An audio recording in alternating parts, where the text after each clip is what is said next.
ये हाइड्रोक्सिलेशन की कुछ एग्जांपल लेते हैं। जैसे अगर हमारे पास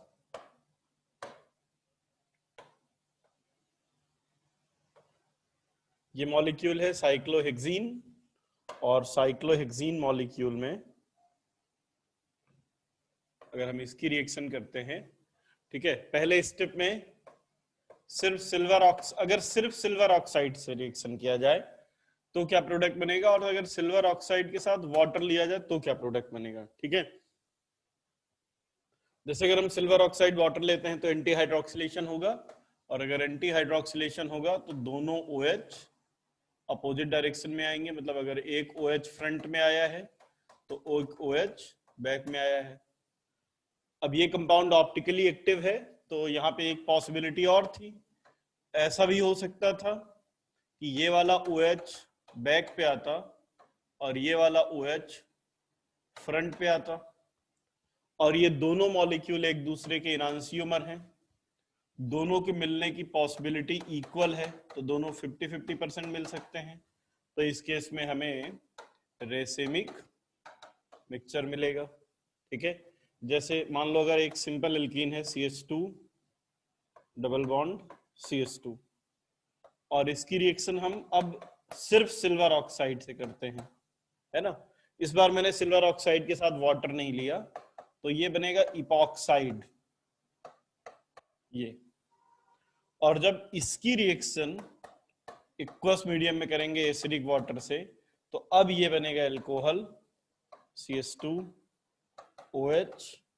CH2OH। यहाँ पे ये ध्यान रखना है कि रिंग बनी है, इसलिए दोनों OH अपोजिट डायरेक्शन में लगेंगे। और यहाँ पर हम एक शॉर्ट ट्रिक यूज कर सकते हैं, जो मैंने आपको पहले भी बताया है। ये शॉर्ट ट्रिक की अपन ने पहले ही बात की है कि अगर सिस एल्कीन है, एंटी एडिशन करते हैं तो जो प्रोडक्ट बनेगा वो रेसेमिक या थ्रियो। थ्रियो मतलब दोनों same group same opposite direction में। और अगर ट्रांस एल्कीन लेते हैं तो मीजो या इर्थो। तो कार्ट और टेम रूल लगा करके भी हम बना सकते हैं प्रोडक्ट। जैसे मैं यहाँ पे एक एल्कीन ले रहा हूं CH3H CH3H। अब ये जो एल्कीन लिया है ये सिस एल्कीन है, और अगर सिस एल्कीन की रिएक्शन पहले स्टेप में सिल्वर ऑक्साइड और सेकेंड स्टेप में एसिडिक वाटर लें तो सिस एल्कीन है, एंटी एडिशन तो रेसेमिक मिक्सचर, और टी का मतलब क्या है यहाँ पे थ्रियो। थ्रियो मतलब सेम ग्रुप अपोजिट साइड, तो ये बन जाएगा CH3OH OH H, यहाँ पे CH3H। रेसेमिक मिक्सचर क्यों मिल रहा है, क्योंकि जितनी पॉसिबिलिटी इसके मिलने की है उतनी ही पॉसिबिलिटी ये भी है कि साथ में इसका इनांसियोमर भी मिल जाए। कौन सा इसका इनांसियोमर, जिसमें CH3OH यहाँ पे होगा, H यहाँ पे, ये H OH CH3। Equal possibility है दोनों को मिलने की, तो अगर दोनों का 50-50% सॉल्यूशन मिलेगा तो हम कहेंगे कि यहाँ पे रेसेमिक मिक्सचर मिलता है। लेकिन अगर मैंने सिस की जगह मान लीजिए यहाँ पे ट्रांस एल्कीन लिया होता, जैसे ये CH3H CH3H ट्रांस एल्कीन, और अब इस पर हम पहले स्टेप में सिल्वर ऑक्साइड, सेकेंड स्टेप में वाटर, या चाहे तो MCPBA और वाटर ले सकते हैं। तो अब ट्रांस एल्कीन है, इस पे एंटी एडिशन हो रहा है, तो जो प्रोडक्ट बनेगा वो मीजो होगा। और चूंकि प्रोडक्ट मीजो है, तो अगर हम एक दूसरा मॉलिक्यूल बनाएं जिसमें दोनों OH लेफ्ट पे लगा दें, जैसे अभी दोनों OH राइट पे हैं, एक हम ऐसा प्रोडक्ट बनाएं जिसमें दोनों OH लेफ्ट पे लगा दें, तो चाहे दोनों OH राइट पे हो या दोनों OH लेफ्ट पे हो, मॉलिक्यूल सेम है, क्योंकि वो इसका इनांसियोमर होगा, इसमें कायरल कार्बन के साथ प्लेन ऑफ सिमेट्री है, ये मीजो है। चूंकि इसमें सेम ग्रुप सेम साइड में लगे हैं दोनों OH, इसलिए इरिथ्रो कहेंगे। यहाँ पे दोनों OH अपोजिट साइड में लगे हैं तो थ्रियो कहेंगे। नोट कर लीजिए इसको, फिर आगे चलते हैं। बिल्कुल रीति सही है, अगर मीजो है तो उसमें हम दोनों OH राइट पे लगाएं या दोनों OH लेफ्ट पे लगाएं, जो प्रोडक्ट बनेगा वो आइडेंटिकल होगा। हाँ देखो बेटा, अभी ब्रोमीन का जैसे एडिशन एंटी एडिशन होता था, वैसे ही सिल्वर ऑक्साइड का भी एडिशन एंटी एडिशन ही होगा। चाहे ट्रांस में करो या सिस में करो, एडिशन हमेशा एंटी ही होगा।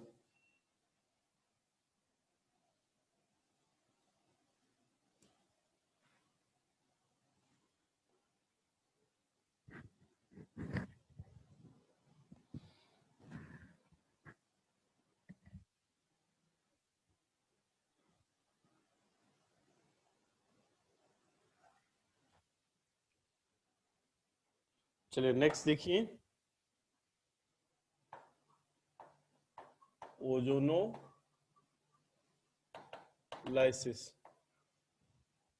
अब देखिए ओजोनोलिसिस नाम से ही पता चल रहा है, ओजोन और प्लस लिसिस, मतलब ओजोन की प्रेजेंस में अगर कोई मॉलिक्यूल ब्रेक होता है तो उस रिएक्शन को हम कहेंगे ओजोनोलिसिस। ठीक है, कहां सिन करवाया है? यहां पे बेटा क्या है, सिस पे इंट एडिशन हुआ, रेसमिक बना, ये ट्रांस था। तुम्हें लग रहा होगा कि दोनों OH सेम डायरेक्शन में आ गए हैं, तो एक्चुअली क्या था, ये CH3 यहां था, है ना, तो OH यहीं पे आया था, CH3 यहां था, इसको रोटेट किया है। रोटेट करने के बाद हमने डायरेक्ट स्टीरियोकेमिकल फार्मूला ना लगा करके डायरेक्ट ट्रिक से प्रोडक्ट बना दिया। अदरवाइज क्या करना पड़ता, पहले इसको हम कन्वर्ट करते हैं वेज डैश में, फिर वेज डैश में फिशर कन्वर्ट करेंगे तो जाके ऐसा मिला है। मतलब हमने पूरी प्रोसेस ना करते हुए शॉर्ट ट्रिक में कर लिया, इसलिए हमें ऐसा मिला है। ठीक है, तो ये सही है, कोई गलती नहीं है इसमें।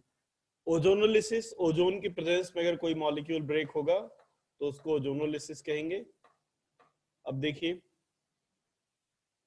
अगर किसी भी मॉलिक्यूल में डबल बॉन्ड है, इसकी रिएक्शन हम पहले स्टेप में ओजोन से करें, दूसरे स्टेप में जिंक और वाटर से करें, तो बहुत ही सिंपल है रिएक्शन। आपको करना हमेशा ये है कि डबल बॉन्ड पे अपना पेन रखना है, ठीक है, बॉन्ड को ब्रेक करना है, और बॉन्ड को ब्रेक करके, ये बॉन्ड ब्रेक किया, इधर एक ऑक्सीजन लगा दिया, इधर एक ऑक्सीजन लगा दिया, बन गया product C double bond O, ये plus C double bond O, ये बन गया प्रोडक्ट। बिल्कुल सिंपल तरीके से प्रोडक्ट बनाना है, कोई फर्क नहीं पड़ता कि आपने कौन सा मॉलिक्यूल लिया है।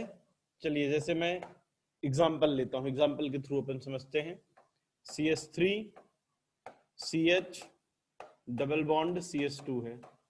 अगर इसकी रिएक्शन पहले स्टेप में ओजोन और दूसरे स्टेप में जिंक वाटर से किया जाए तो क्या प्रोडक्ट बनेगा?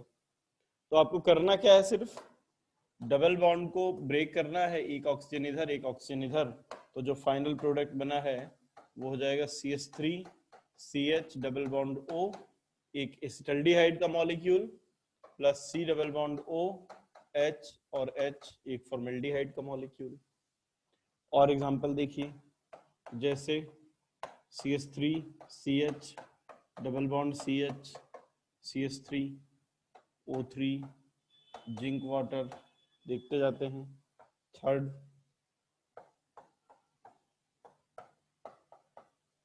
CH3 CH3 H CH3,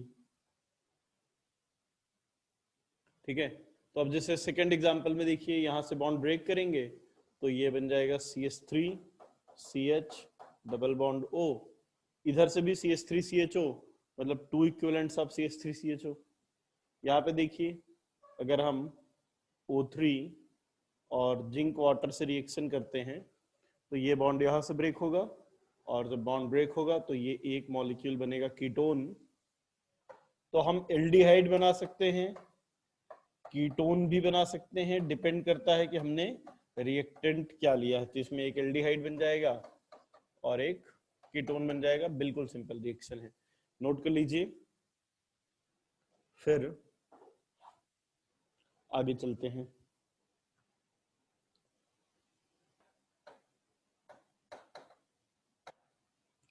ठीक है, चलिए कुछ और एग्जांपल लेते हैं और इन मॉलिक्यूल्स में देखते हैं कि ओजोनोलिसिस करने का पर क्या प्रोडक्ट बनेगा। तो जैसे यहाँ पे देखिए ट्रिपल बॉन्ड है और ट्रिपल बॉन्ड है, अब अगर यहाँ पे जिंक वाटर से रिएक्शन कराएं तो ये डबल बॉन्ड ब्रेक हो जाएगा, एक बॉन्ड लगा रहेगा, तो प्रोडक्ट बनेगा CH3 C double bond O C double bond O CH3। अब इस मॉलिक्यूल में 2 मिथाइल हैं, इसका नाम है डाई मिथाइल ग्लाइऑक्सल, डाइमिथाइल ग्लाइऑक्सल। यहां पे देखिए, यहां से ब्रेक हो गया, एक ऑक्सीजन इधर और एक ऑक्सीजन इधर, तो ये एक ऑक्सीजन यहां लग गया और एक ऑक्सीजन यहां लग गया, तो ये बन गया 1 2 3 4 5 6 हेक्सेन 1,6 डाइअल। यहां पे देखिए, तो ये बन गया एक बन गया इधर 1 2 3 प्रोपेन 1,3 डाइअल।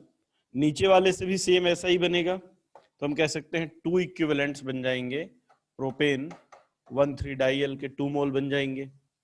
यहां पे देखिए 3 मॉलिक्यूल लगेंगे, अब इन सब पे एक एक हाइड्रोजन लगा है, यहां पे कार्बन है, कार्बन, तो देखिए क्या बनेगा, C, यहां से ब्रेक हुआ C H C H, एक डबल बॉन्ड O यहां पे, एक डबल बॉन्ड O यहां पे, और 3 मॉलिक्यूल बनेंगे ऐसे, इसलिए हम कहेंगे 3 मॉलिक्यूल ऑफ, ये बना ग्लाइऑक्सल, 3 मॉलिक्यूल ऑफ ग्लाइऑक्सल। इस वाले एग्जाम्पल में देखिए, अगर हम बेंजीन का ये स्ट्रक्चर मान लेते हैं कि ऐसा है, तो अब यहां पे कार्बन, तो ये कार्बन, ये CH3 C double bond O C double bond O H, ये बना मिथाइल ग्लाइऑक्सल। इधर से देखिए CH3, दिख नहीं रहा ना, थोड़ा नीचे बनाते हैं, ये बना, प्लस इधर वाले से देखिए CH3 C H double bond O double bond O, ये बना, ठीक है। और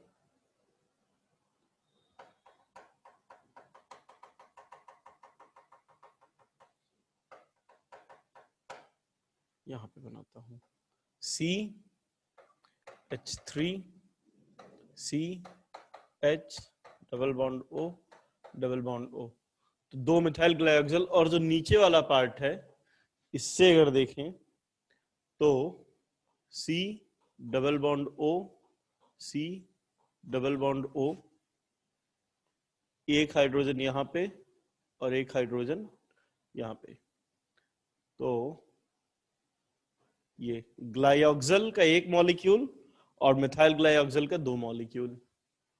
बट यहां पे प्रॉब्लम ये है कि हम बेंजीन, ये जो जाइलीन है, इसका एक स्ट्रक्चर और बना सकते हैं। कैसा एक स्ट्रक्चर बना सकते हैं, तो हम जाइलीन का एक स्ट्रक्चर इस तरह से बना सकते हैं। अगर देखें तो जाइलीन ऐसा भी हो सकता था, जिसमें डबल बॉन्ड की पोजीशन ये ऐसी होती।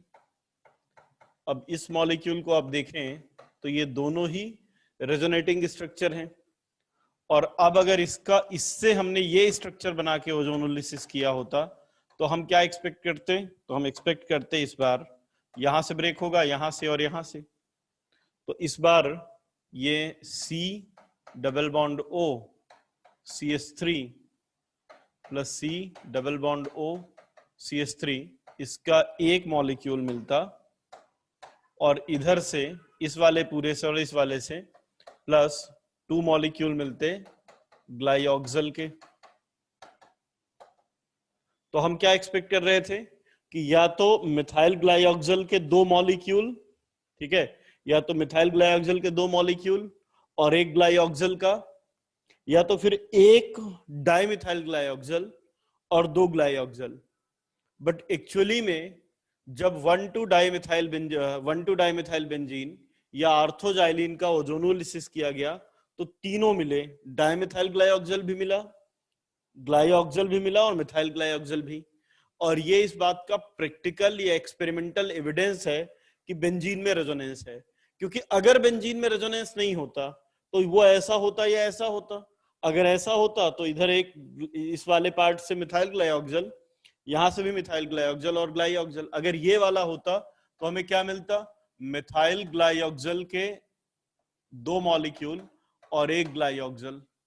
और अगर ये होता तो एक डाइमिथाइल ग्लाइऑक्सल और दो ग्लाइऑक्सल, राइट। बट एक्चुअल सॉल्यूशन में क्या हो रहा है, तीनों मिल रहे हैं, मिथाइल ग्लाइऑक्सल भी और डाइमिथाइल ग्लाइऑक्सल भी, जिससे ये कंफर्म हो गया कि बेंजीन का जो स्ट्रक्चर है वो फिक्स नहीं है, जो डबल बॉन्ड है उनकी पोजीशन फिक्स नहीं है। तो इस रिएक्शन का यूज हम कर सकते हैं किसी भी मॉलिक्यूल में डबल बॉन्ड की पोजीशन को पता लगाने के लिए, ठीक है। नंबर भी पता चल जाएंगे और टोटल कितने डबल बॉन्ड है ये भी पता चल जाएंगे। जैसे यहाँ पे 3 मॉलिक्यूल ओजोन के लगे, और जब 3 मॉलिक्यूल ओजोन के लगे तो ये पता चल गया कि यहाँ पे 3 डबल बॉन्ड रहे होंगे। जैसे यहाँ पे देखिए 1 3 4 मॉलिक्यूल लगेंगे।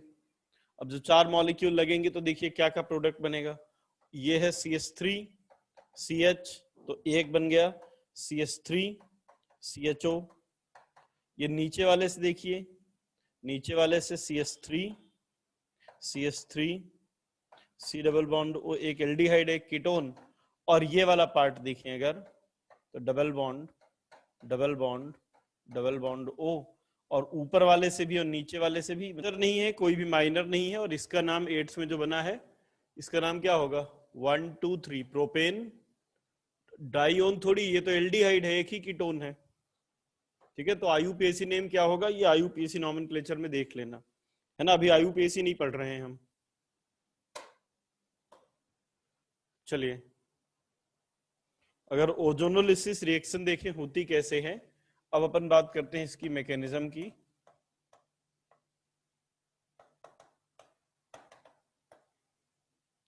तो जैसे CH2 डबल बॉन्ड CH2 है, ओजोन देखें तो ओजोन का स्ट्रक्चर इस तरह से है, एक पे पॉजिटिव और एक पे नेगेटिव।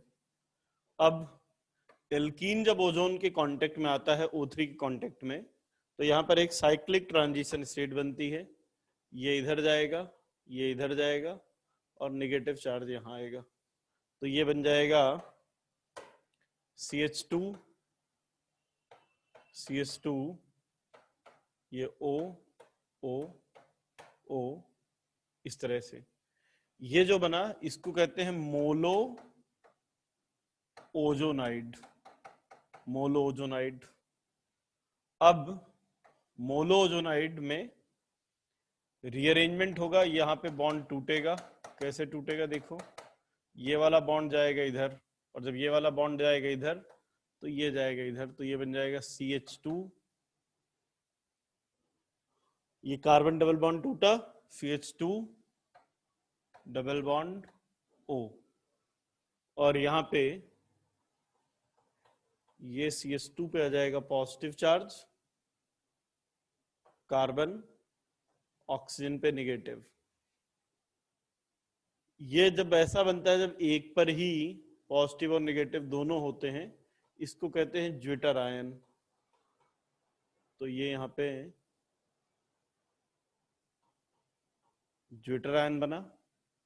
अब क्या होगा, ये वाला बॉन्ड शिफ्ट होगा इधर, ये वाला बॉन्ड शिफ्ट होगा इधर, तो ये बन जाएगा CH2 O O CH2,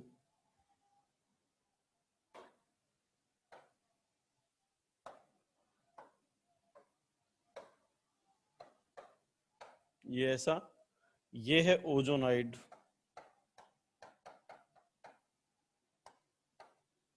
अब ओजोनाइड ब्रेक होगा H2O की प्रेजेंस में। कैसे ब्रेक होगा, इस तरह से, ये इधर से टूटा, इधर से टूटा, तो इस कार्बन पर एक वैलेंसी फ्री हुई, एक वैलेंसी ऑक्सीजन पे, तो ये बन गया CH2 डबल बॉन्ड O। ऐसे इधर से भी CH2 डबल बॉन्ड O, तो 2 बन गए। और ये जो एलिमेंटल ऑक्सीजन बचा था, ये ऑक्सीजन क्या करता है, इस एल्डिहाइड को फिर से ऑक्सीडाइज कर सकता था। तो हमने जिंक यूज किया है। तो जिंक का काम यही है कि इस एलिमेंटल ऑक्सीजन को एब्जॉर्ब करके ये जिंक ऑक्साइड बन गया, ठीक है। नोट कर लीजिए इसको, ये है इसकी कंप्लीट मैकेनिज्म।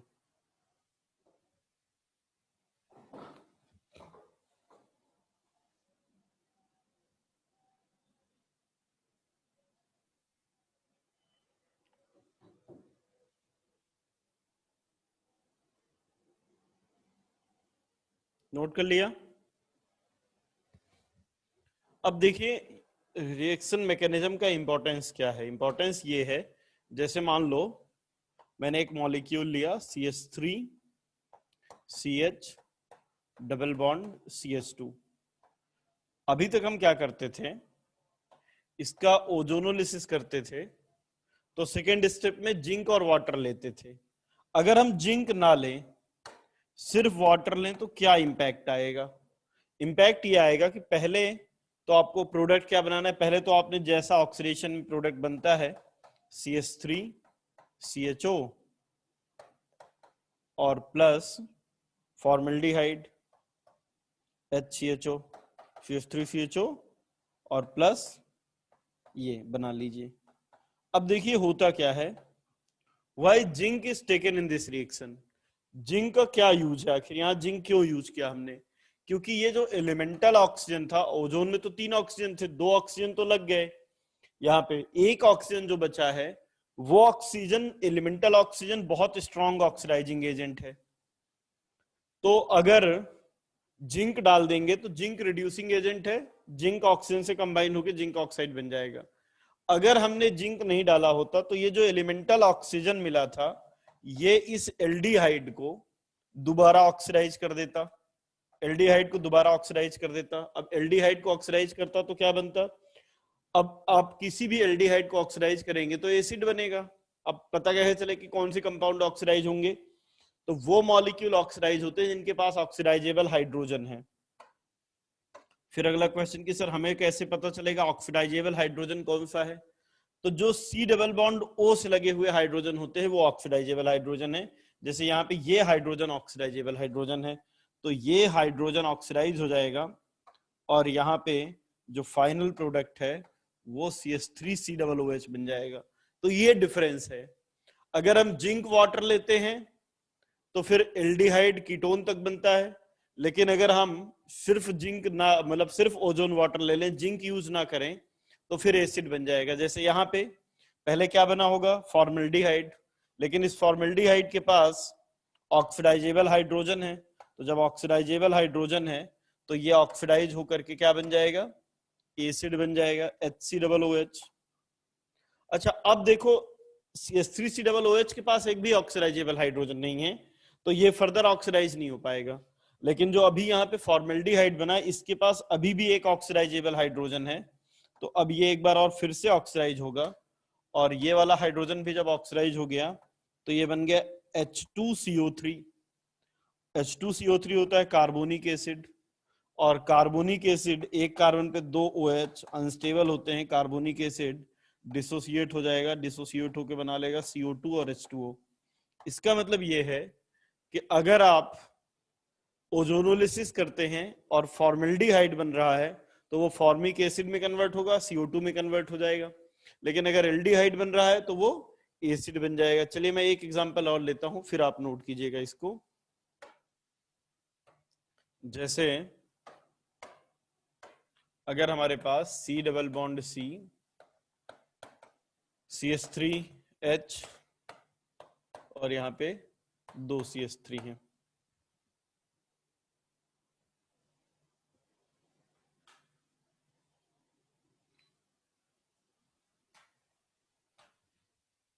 अब इसका ओजोनोलिसिस कर दिया जाए ओजोन वाटर से तो क्या होगा? तो ओजोन वाटर से करेंगे तो पहले तो नॉर्मल जैसा प्रोडक्ट बनता है बना लीजिए, ये इधर बन जाएगा कीटोन, और कीटोन के पास तो एक भी ऑक्सीडाइजेबल हाइड्रोजन नहीं है तो ये ऑक्सीडाइज नहीं होगा। लेकिन यहाँ पे क्या बनेगा, aldehyde C double bond O CH3 और H। अब इसके पास ये वाला हाइड्रोजन ऑक्सीडाइजेबल था तो ऑक्सीडाइज हो जाएगा, तो एक एसिड बन जाएगा और एक कीटोन बन जाएगा। ठीक है, और देखिए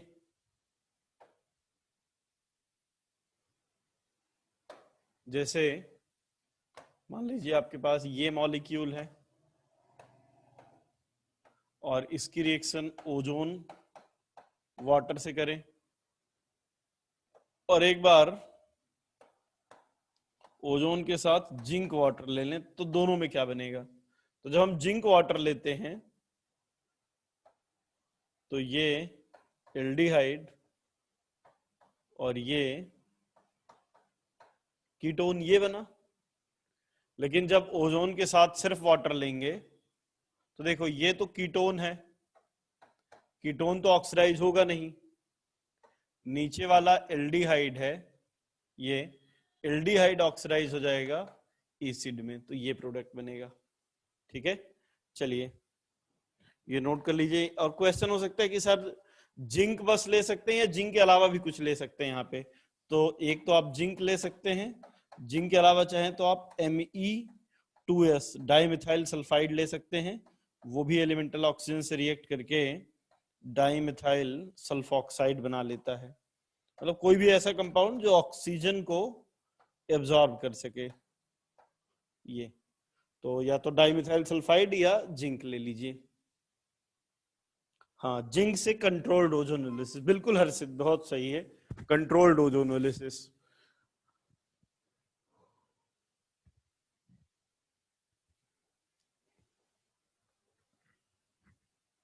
ठीक है, तो किसी ने पूछा था, ट्विंकल ने पूछा था सर मॉड्यूल में मैकेनिज्म नहीं दी है। अगर मैं मैकेनिज्म नहीं बताता तो तुम्हें ये समझ में नहीं आ पाता कि ओजोन वाटर लेने पर क्यों एसिड बनता है। फिर तुम पूछते कि सर ओजोन लिया था तो एल्डिहाइड, वाटर ले लेने पर एसिड क्यों बन गया।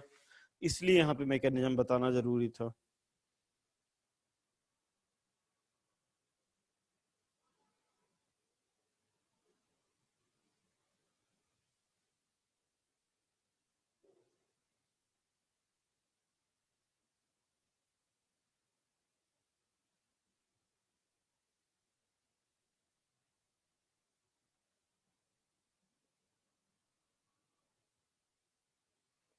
चलिए अब देखिए,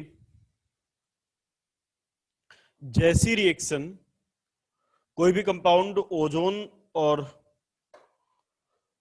वाटर के साथ शो करता है, वैसी सेम रिएक्शन जैसे CH3 CH double bond CH2, जैसी रिएक्शन O3 और H2O के साथ होगी, सेम रिएक्शन एसिडिक KMnO4 के साथ भी होगी। तो एसिडिक KMnO4 और ओजोन वाटर की रिएक्शन सेम होगी। अच्छा, अगर हम बेसिक KMnO4 लें तो उसकी रिएक्शन मैंने आपको बताया ही है कि वहां पे कोल्ड डाइल्यूट की रिएक्शन अलग है। मतलब आपको ये समझना होगा कि कोल्ड डाइल्यूट अल्कलाइन KMnO4 और एसिडिक KMnO4 की रिएक्शन अलग है। जैसे ये 4 रिएक्शन है, एक बार O3 के साथ जिंक वाटर लिया, एक बार सिर्फ O3 वाटर, एक बार KMnO4 अल्कलाइन, फिर एसिडिक। तो चलो अगर मैं O3 के साथ जिंक वाटर लेता तो क्या बनता, ये बनता CH3 CHO और साथ में बनता CH2 डबल बॉन्ड O, एक aldehyde formaldehyde. Dilute alkaline KMnO4 ये हम ऑलरेडी पढ़ चुके हैं कि 2 OH लग जाएंगे, ये इस तरह से। अब देखो अगर सिर्फ O3 वाटर लेते तो ये जो एल्डिहाइड बना था ये फर्दर ऑक्सीडाइज हो जाता और एल्डिहाइड ऑक्सीडाइज होकर एसिड बन जाता। फॉर्मल्डिहाइड ऑक्सीडाइज होता तो पहले फॉर्मल्डिहाइड से फॉर्मिक एसिड बनता, फॉर्मिक एसिड फर्दर ऑक्सीडाइज होता तो CO2 और H2O बनता। अब ध्यान रखिएगा, जैसी रिएक्शन ओजोन वाटर के साथ होती है, सेम वैसी रिएक्शन एसिडिक KMnO4 की होती है, सेम प्रोडक्ट बिल्कुल जैसा एसिडिक KMnO4 वैसा ही ऑक्सीडेटिव ओजोनोलिसिस 100% प्रोडक्ट सेम बनेंगे। नोट कीजिए, फिर आगे चलते हैं। आई होप आपको डिफरेंस समझ में, सिमिलरिटी समझ में आ गई होगी और डिफरेंस भी समझ में आ गया होगा O3 water, O3 zinc water, alkaline KMnO4 और एसिडिक KMnO4 में। डन, चलिए नेक्स्ट लिखिएगा FRAR, free radical addition reaction. जैसे हमने इलेक्ट्रोफिलिक एडिशन रिएक्शन देखा तो वैसा ही फ्री रेडिकल एडिशन रिएक्शन है। और फ्री रेडिकल रिएक्शन केवल एल्कीन में होता है, केवल एक ही केस है जब एल्कीन के साथ HBr और परऑक्साइड की रिएक्शन करते हैं तब फ्री रेडिकल एडिशन रिएक्शन होता है। ठीक है, जैसे अगर हम एल्कीन ले लेते हैं CH3 CH double bond CH2, इसकी रिएक्शन HBr और पेरोक्साइड से करते हैं, तो HBr और पेरोक्साइड से करने पर ये बन जाएगा CH3 CH2 CH2 Br। तो Br यहां पे जुड़ा, हाइड्रोजन यहां पे जुड़ेगा, तो ये मार्कोनिकॉफ रूल के अपोजिट एडिशन है और इसीलिए इसको कहते हैं anti Markov addition. Anti Markov addition. एक साइंटिस्ट थे ML खरास, नाम था उनका ML खरास। तो ML खरास ने इसको एक्सप्लेन किया था, इसलिए इसको, इसी रिएक्शन को खरास इफेक्ट भी कहते हैं, खरास इफेक्ट। ठीक है, यहां पे ध्यान क्या रखना है, ध्यान ये रखना है कि जो प्रोडक्ट बनेगा, हाँ बिल्कुल खरास इफेक्ट, यहाँ पे इस रिएक्शन में ध्यान रखना है कि यहाँ पे जो प्रोडक्ट बनेगा वो मार्कोनिकॉफ के अपोजिट होगा। जैसे अगर इसकी मैकेनिज्म देखें तो आपको पता है आखिर ऐसा क्यों हो रहा है, तो उसके मैकेनिज्म से पता है। तो पता है पेरोक्साइड है, पेरोक्साइड में ऑक्सीजन ऑक्सीजन के बीच में लोन पेयर है और इस लोन पेयर रिपल्सन के कारण इसका होमोलिटिक क्लीवेज होगा और होमोलिटिक क्लीवेज होने के बाद हमें मिलेगा RO रेडिकल। जो RO रेडिकल्स होते हैं, हमने पहले भी डिस्कस किया है कि रेडिकल्स जो हैं वो बहुत हाई एनर्जी वाले होते हैं। तो ये RO रेडिकल HBr से कंबाइन होगा।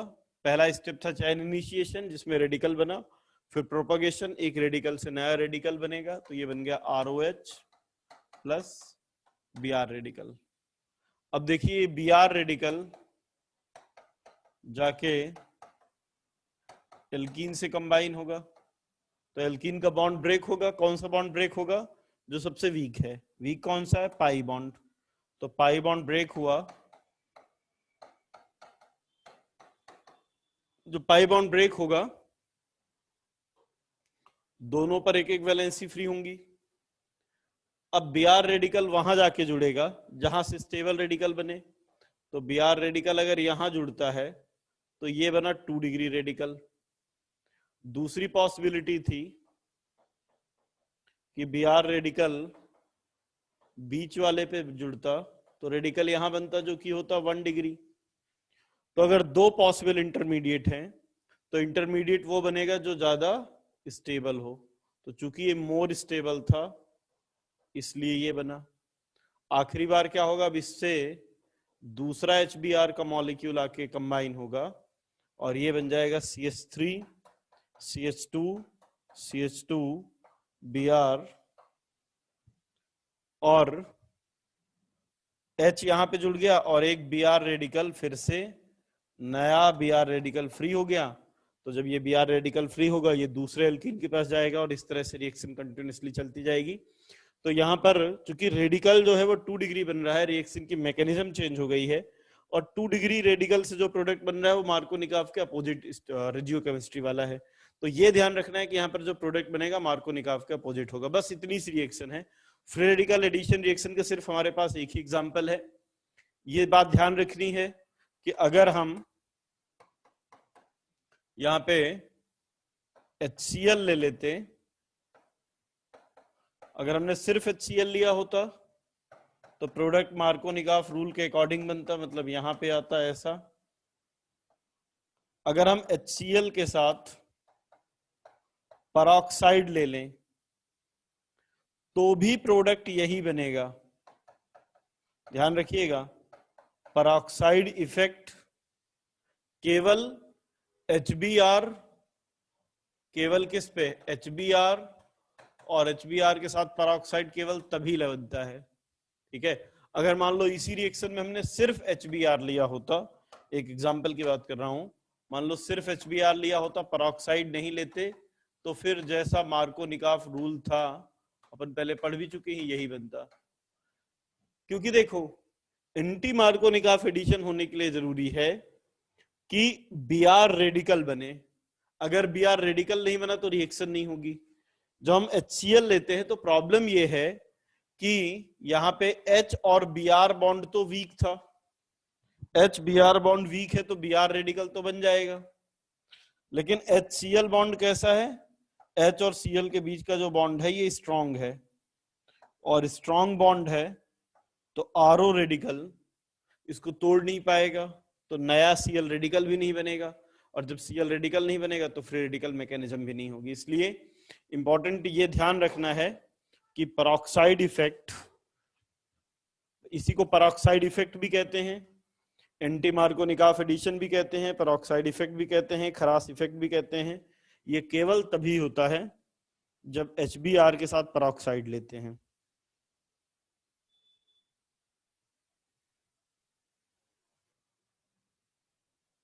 नोट कर लिया सबने? चले आगे।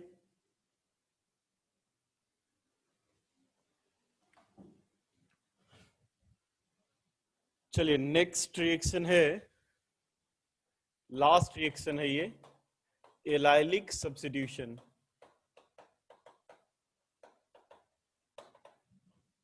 देखिए अगर कोई भी एल्कीन है, इसकी रिएक्शन किया जाए ब्रोमीन के साथ 500 डिग्री सेल्सियस टेम्परेचर पे एक, और इसके अलावा और किससे रिएक्शन करें? NBS से। NBS क्या होता है? N bromo succinimide. देखो ये कंपाउंड होता है सक्सिनिक एसिड। इसकी रिएक्शन जब हम अमोनिया से करते हैं तो ये बन जाता है सक्सिनामाइड, और सक्सिनामाइड में अगर इस हाइड्रोजन को रिप्लेस करके Br लगा दिया जाए तो इसका नाम हो जाता है N ब्रोमो सक्सिनामाइड। अब N ब्रोमो सक्सिनामाइड में नाइट्रोजन के पास और Br के पास लोन पेयर है, और इस लोन पेयर रिपल्सन के कारण यहाँ पे Br रेडिकल बन जाता है, और यहाँ पर ब्रोमीन और 500 डिग्री सेल्सियस टेम्परेचर पर Br रेडिकल बनता है। तो अब इन दोनों केस में जो एल्कीन बनेगा, जो कंपाउंड बनेगा, वो एलाइलिक पोजीशन वाला हाइड्रोजन जो है वो सब्स्टिट्यूट होगा, तो ये प्रोडक्ट बनेगा, ध्यान रखना है। जैसे मान लीजिए हमारे पास CH3 CH2 CH double bond CH2 है। अब इसकी रिएक्शन अगर हम NBS से करें या ब्रोमीन के साथ 500, तो जो एलाइलिक पोजीशन डबल बॉन्ड के पास वाला ये एलाइलिक पोजीशन है, तो जो यहाँ पे हाइड्रोजन है वो रिप्लेस होगा और यहाँ पे Br आ जाएगा, ये फाइनल प्रोडक्ट बनेगा। जैसे मैं एक एग्जांपल और ले लेता हूं,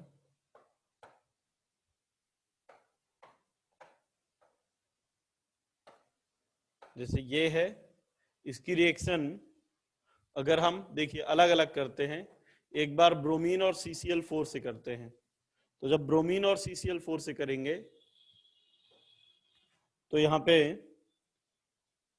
एक Br, पता ही है आपको, एक Br फ्रंट में और